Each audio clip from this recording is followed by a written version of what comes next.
Hey guys, so I'm going to try to keep this fairly brief because I do not feel great. I'm sure you can hear in my voice, but I've been wanting to record my pre-release thoughts about this project for days because it's been finished since last Friday.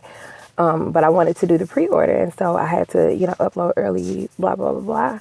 But then I got sick, and so I like this. This is the best that I've sounded in pretty much like a week. So we're just gonna rock with it, and I'm gonna do my best. Love Notes is the first book in a new series that is set in the same neighborhood of the Serendipitous Love series books. Thanks to the wonderful ladies of Team CCJ on Facebook, we have a name for the neighborhood now. They named it Mahogany Heights. And so this is basically the Equilibrium series. Is basically like, I want to say second generation, but it's not really. But I feel like second generation implies that it's like the children of the characters from the Serendipitous Love series, and that's not the case. It's set pretty much like 5 years after, like think Crazy Little Thing Called Love, right? And so the book is basically kind of sort of in a roundabout way set 5 years in the future, but don't think about that too hard because because it's set in the present, and I didn't write Crazy Little Thing Called Love did not come out 5 years ago. It came out 4 years ago. So it's actually not that bad. It's actually not that bad, but still don't think about it that hard. still don't think about it that hard. But the Serendipitous Love characters have aged some, and so we'll see them for the most part, some of them like those from like those first couple of books, because Harlan and Sydney are pretty young. Eddie and Astrid, Eddie is the same as age as the older ones, but Astrid is pretty young or whatever. But in any case, like Carter, Roman, Viv, Simone, we'll see as we go through this, we're going to see them in more of like mentor roles to the characters in the Equilibrium series. And I'd say I've put this in that little video. I don't, if you guys remember, I did like a little trailer thing where the Serendipitous Love was like the accidental discovery of something wonderful, and then Equilibrium is like balance. And my head is like, okay, we're bringing these two people. We're bringing them together to the point that they're on the same page. It's like this. It's not necessarily that the relationships or that the love happened by accident, but we it's so much better in my head.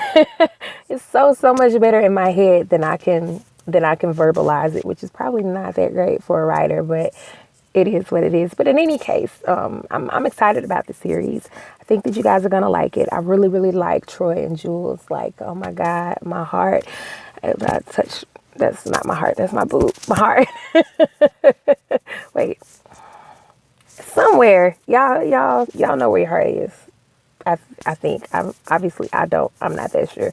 But in any case, Troy and Jules, or Troy and Juliet, really, really love them.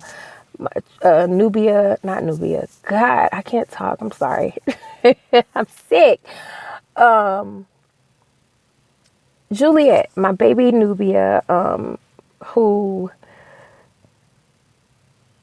was a different sort of character to write. I really, really liked Jules. I really, really liked her, but she was a different sort of heroine to write.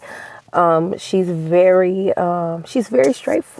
straightforward girl, a very brave girl. Like, she has a lot of heart. She has a lot of energy, and she's not afraid to take a chance. She's not afraid to approach a guy. She's that type of girl, and she's not the type to she's not the type to like pine after a guy. Not that there's necessarily anything wrong with that, but that's just not her. And I don't feel like that's necessarily typical for a CCJ heroine. Like I think that I write, relatively confident women, just generally speaking, because we're not all confident, and my heroines are not always confident. But I think that that's kind of a standard, I guess, for a CCJ heroine, where they're usually pretty confident in some ways, maybe not so much in others. But anyway, I'm on a tangent. But that's not Jules. Jules she's a very like hyper confident girl. She is, like I said, she's brave, and she's willing to push the envelope, and she is willing to have a one night stand. And that's not really a spoiler. We already know that from, if you've read any of the snippets, you already know that that's not really, and it happens like in the first chapter. So that's not really a spoiler. And then we have Troy, who I've been referring to as Baby Carter, because my Troy, oh my God, it's not even necessarily that I think he's like a sensitive soul, but like, I just felt like, I felt this urge to protect him as I was writing him, and hopefully, that's something that you guys will feel too as you're reading the book. But I really, really love them. I'm really excited about them. I'm hoping that you guys love them like I did.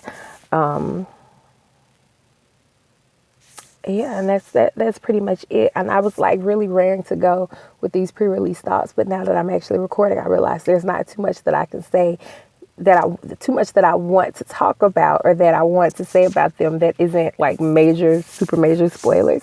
So I'm gonna kind of just leave this here.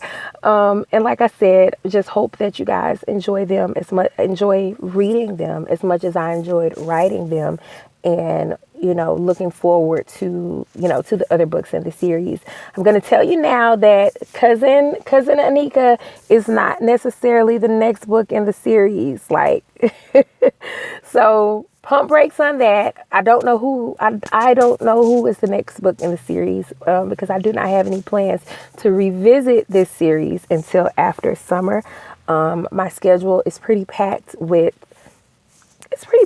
other things, things that people have been asking about. So we'll see if they cooperate with the schedule that I wrote down, because we all know CCJ's characters don't give a damn about a schedule. They don't care. They're not trying to hear it. They come and go as they please. And so we're just gonna, we pray for me, pray for my sanity as I move forward, into the rest of my schedule for out to the summer.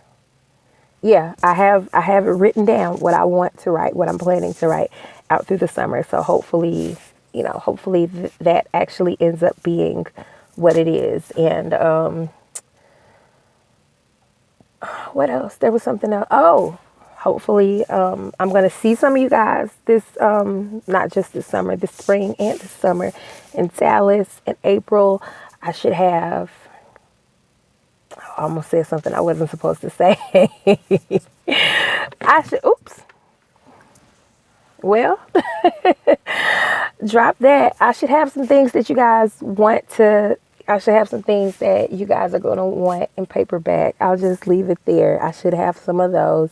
And then by the time of LA in June, I should have even more things that you guys have been, asking about. So we'll see.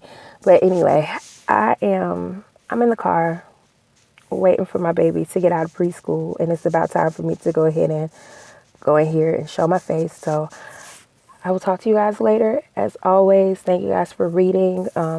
Thank you to everybody who has pre-ordered this project, because that was like totally an experiment. And I mean, you guys really showed up and showed out like kind of more than I was expecting. So thank you for that.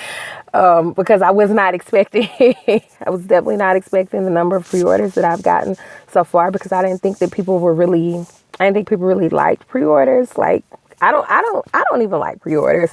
I don't like ordering stuff online at all. Like, if you have my money, I want what I want what I ordered. If you have my money, I don't have your money. Amazon has your money. Amazon hasn't paid me anything yet. But no, anyway, I'm going off on a tangent again. Thank you guys, for for pre-ordering and sharing and all that good stuff and supporting me and all of that. I totally appreciate it. The book goes live in like 12 hours or something like that. I think it's like a little after 11 or something like that. I don't have my Fitbit on. I don't, so I can't see what time it is right now. And the car is off because I didn't want the motor sound. But anyway, the book goes live in like 12 hours and I'm a little nervous. I'm very excited, a little nervous, a lot nervous, nervous-sighted. Who came up with that? Somebody came up with that. I heard somebody that I know say nervous-sighted and I was like, yeah, that's a thing, and it's a thing that I'm feeling right now. But anyway, I've been talking for longer than 10 minutes, so I'm going to go ahead and let this go, and then I'm going to go find myself some orange juice. Bye.